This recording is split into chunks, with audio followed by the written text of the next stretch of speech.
Right, good morning, and here we are on Google Hangouts and YouTube Live, and this is Louise from UK Recruiter chatting with Graham Palfery-Smith. So what we're talking about this morning is the Recruitment Network, and this is a new network of bringing together recruiters, which has been set up by James Osborne from Energy, Gary King from Global Recruiter, and we're involved as well. And it's a club, a sharing club, a learning club for recruitment professionals in the UK. And Graham, you've joined them as an ambassador. And I wonder whether you would give a bit of background on yourself, people who don't know who you are and what you do. Of course, I mean, it's a glorious title. I'm so pleased to have it. I've been in the recruitment industry for 36 years, started originally in what was word processing recruitment in those days, forerunner to IT recruitment as we would now know it. Did that for a while, then went to Baden & Clark and was the third person, helped build that business over a few years, and then went to become the fifth person of a business called Harrison Willis, which was a financial recruitment company. So started at a desk as a consultant, worked my way up to buy the business eventually, built from 5 people to 450, bought it, floated it on stock exchange, and then sold it to the Americans. And that business is now, the remains of that business many years later, nearly 20 years later, are Hudson. Right. I then spent some time working with a variety of companies as a non-exec board advisor. Spent a short while with working with Rob Walters, who's an old mate of mine, doing some stuff in turning around a couple of his businesses. And then I 5'10", bought a business called Graythorne, my big IT recruiter in Australia and over here, and built that up by a series of acquisitions over a number of years. Did that for a couple of years and then went to work for a Japanese billionaire who had a group of recruitment companies across the world, and I grouped them together for him and did a variety of M&A transactions and a lot of mergers and acquisitions, a lot of deals. I've done over 50 deals, of which 25, because I'm in the middle of one at the moment, have been as principals. In other words, I've been directly involved as a purchaser or a seller. And presently I work with 10 different businesses, companies, and some non-recruitment in the sector, variety of sectors, some software businesses, and internationally as well. I've got businesses in the US and Brazil, and I work as a board advisor, non-exec director, advising on development strategy and so on. So that's the 5-minute summary. That is one heck of a history, isn't it? And still obviously really, really active in the space. I mean, do you do any recruitment yourself now, or have you managed to slightly step back from that? I do occasionally. One or two of my clients, they allow me to recruit for them occasionally, and I love it, absolutely love it. It's been a long time since I flew a desk as a proper recruiter, but recruiting for a client is very simple. Obviously, the tools are different from the ones I used to use back in the 80s and 90s, but the principles are exactly the same, interviewing and what have you. So yeah, I enjoy it very much. I don't do very much of it, but when I do it, I really enjoy it. No, I bet. And I think you just touched on something there, which I was thinking about with the Recruitment Network, which is that whilst the tools of recruitment have changed, the core skills really haven't. And I think that's something which the Recruitment Network is going to be helping businesses to develop and to show them how they can bring that into their own organisations. Because I don't know how you feel about it, but I think that sometimes recruitment businesses are so focused on the tools they're using. And I mean, I passionately believe in technology. I do an event for recruiters on using tech, but I think we can get too focused up about the actual how we're doing this on a day-to-day basis and lose sight of some of the really core business needs. And I think that's what I see part of the Recruitment Network's challenges, is helping businesses to focus on them better. And I guess people like you are the right people to show them that whilst everything's changed, nothing really has. Agreed. I think there are two issues with recruiters. They are conservative, and they can also be quite insular. When they find, by conservative, I mean when they find something that works, they will doing it because it's lucrative, and why would we change it? And I think that they also, so they are usually early adopter of technology. Once they adopt it, they tend to stick to it, and that's why you'll find recruiters now who are to stick to exactly the same use of, whether it's LinkedIn or any other, job boards, whatever it might be. The insularity comes from the fact that it is actually a job. Only people who've been in the industry realise that it's actually quite difficult. If you're good at it, you're still quite a rarity, and people, it's a hard job, is the focus. You have to be focused, and you do tend to get quite insular and very single-minded about what you're doing, and what you're not doing is looking outside. You're not picking up ideas. You're not getting input from other people. You're not networking, I suppose. And one of the Recruitment Network is the opportunity for people to network with like-minded individuals who have the same problems. We all have had the same problems, and also some experts or ambassadors. I don't know, battle scars from mistakes they've made in the past, which hopefully they'll be able to pass on that sort of wisdom, if I can use that experience, so to allow some of the people participating to avoid those same mistakes or pitfalls. Yeah, no, absolutely, and that's things which we put in our own defense is recruiters who maybe not thought about networking more within their own space and had assumed that there was nothing to learn from other people, which is just ridiculous. And when we started our directors event, people said to me, oh, you won't get recruiters to come along and share their ideas or to talk about their own businesses. But once you change that mindset, they really, really do. Recruiters at our directors events, and the same with the Recruitment Network, and we're going to merge the directors events in, realise how much they can benefit from actually talking honestly about their own businesses and learning from other people's mistakes. And when we have presentations and when people talk about the mistakes they made, they're the bits that you see people scribbling it down, because even though in all likelihood you need to make your own mistakes, you don't need to make all of them. And I think that that's where people learn, and it is peer-to-peer, and it is expert-led or ambassador-led, or just people who've got 36, 37 years worth of experience. Absolutely. Exactly.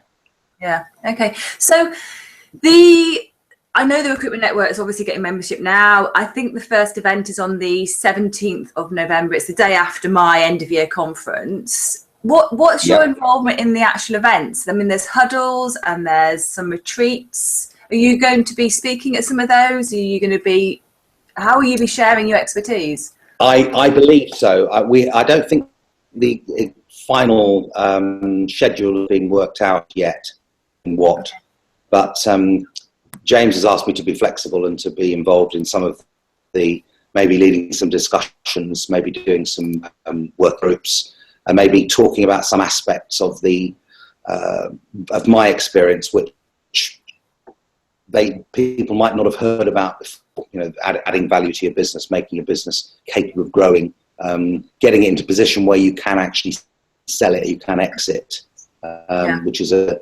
prime consideration for a lot of people in the industry. Yeah, no, absolutely. And I think that's one of the other things I was going to touch on, is that there are only a few different topics. I mean, there's lots of different ways to cut it. There's a few different topics that recruitment business owners are interested in. It's how to grow your business, how to grow your business to exit, how to get more clients, how to service them better, and how to recruit for yourself. I mean, there's probably a few more, but there's only a few key elements, and it's about getting different input on all of those, I think, which really helps the business. Yeah, definitely. What's the biggest challenges, Graham, out of those? I was totally putting you on the spot. Biggest challenge certainly from the companies I speak to, the recruitment companies, it's your own staff, finding, training, retaining, the whole leadership and development of your own people. That tends to be the most common cry, that it is difficult, and it is difficult. In the UK in particular, we're in a very strong market at the moment. Demand is extremely high, and quality supply is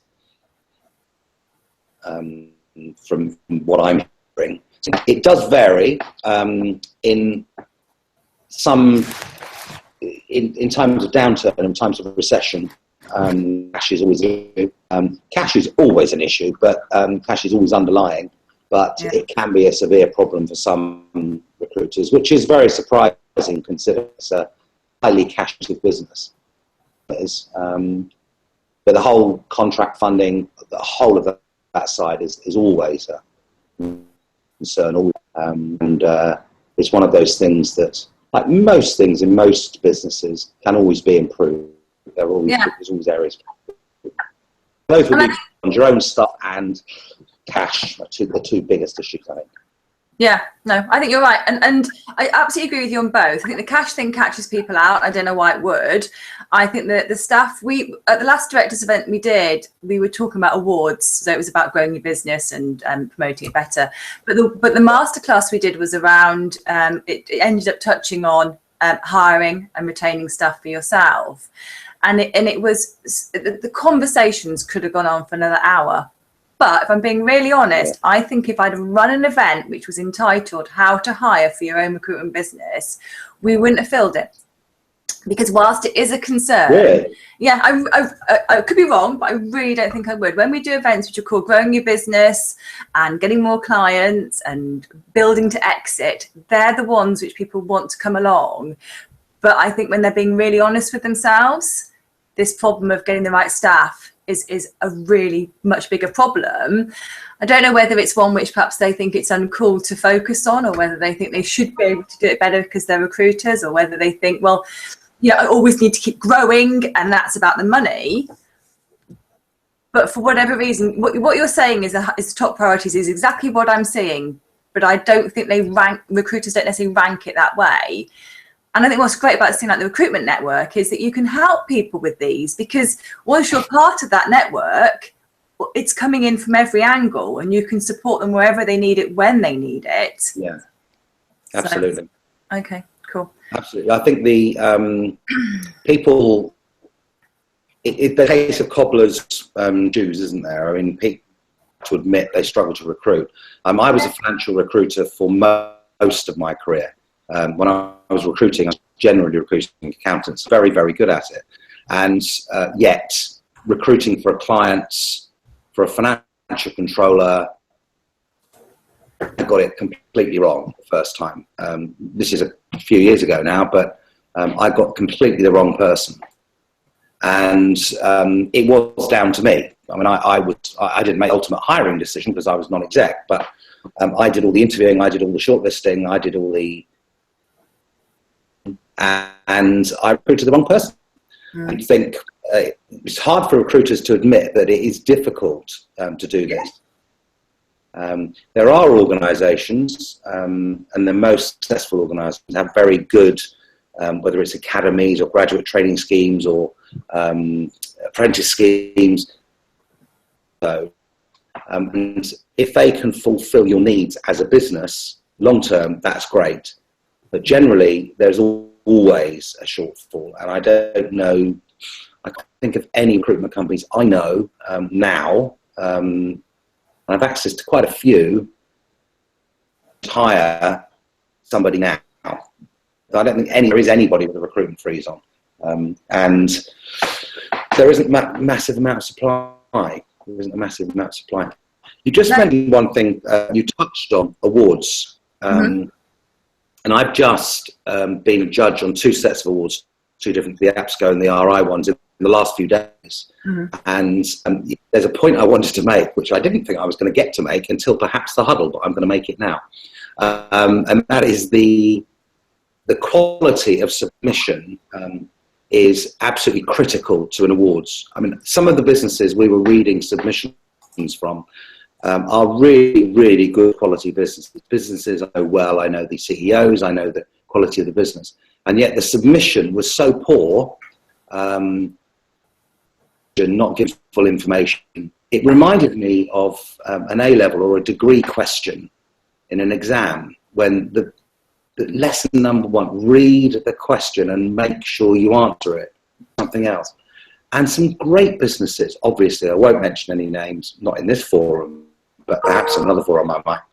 And I'm certainly going to speak to the CEOs themselves, because it's going out in their name. They just hadn't read the question.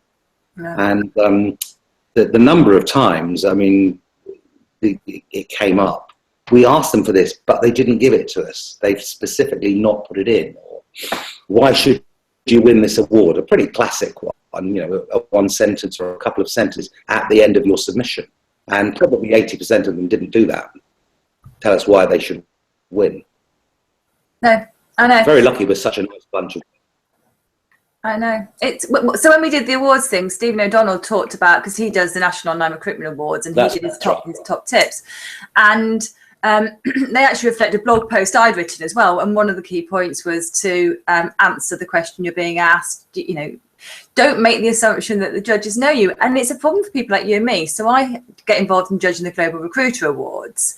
And one of the categories I judged this year, I think, was large agency or medium agency. And I knew all the businesses in that category, but I couldn't go on what I knew. I had to go on what was on paper. Otherwise, it's not a level playing field. And when you don't spell out why you're brilliant and you just think, oh, you know, I've written a load of verbose answer, it's not enough. And you're absolutely right. And I think that it's not the job of the awards companies to give you any more help than they already do. They send you the questions, you're meant to fill them in. But it's not rocket science to answer the question and to put yourself across in a way which a judge can. Oh, the other thing which drives me absolutely nuts, which I know isn't what you said, is people who go on and on and on. So it's to answer this question in 400 words. And when I read 3 sides of A4, that person is out. I'm really harsh. Drives me nuts. Yeah, we excluded a few from both of those awards for basically going over the top and doing more words than they should have done. There was one entry yesterday in the RI where the maximum was 1,000 words, all a little bit over. There was sort of 1,083, 1,112, things like that. So we let them all off. Otherwise, we wouldn't have had any entries in the award at all. But it isn't hard to edit something down to words, is it? It's there's basic things. No. Oh, well, maybe when there's a huddle, which is touching on awards, I want to be there as well. I'll be there, stood next to you. Definitely. Giving them some tips. Definitely. And Steve as well, I think. Yeah. Well, he knows. 11 years, I think he's been doing this. It drives you crazy. But it's worth doing. Awards genuinely are worth winning. I agree. Right. I think they're well worth entering. Yes, no, absolutely. Okay, so what I think we'll do is I'll wrap up now. Thank you ever so much for having a chat with me. I'm going to put this into a blog post where I will share a link to your LinkedIn profile, to the Recruitment Network, to when the next huddle is. And I think that I'm really hoping I will be at the first one. And if I am, we'll do some Facebook Live from that one, where I'm able to, where people don't mind me doing it, and try and make use of this technology we have. So I'll hopefully see you there. And thanks ever so much, Graham. I'm sure you will. And very exciting too. I'm very much looking forward to it. It's a new venture. It'll be fun. Great. Thanks ever so much. Cheers, Graham. Cheers. Bye-bye.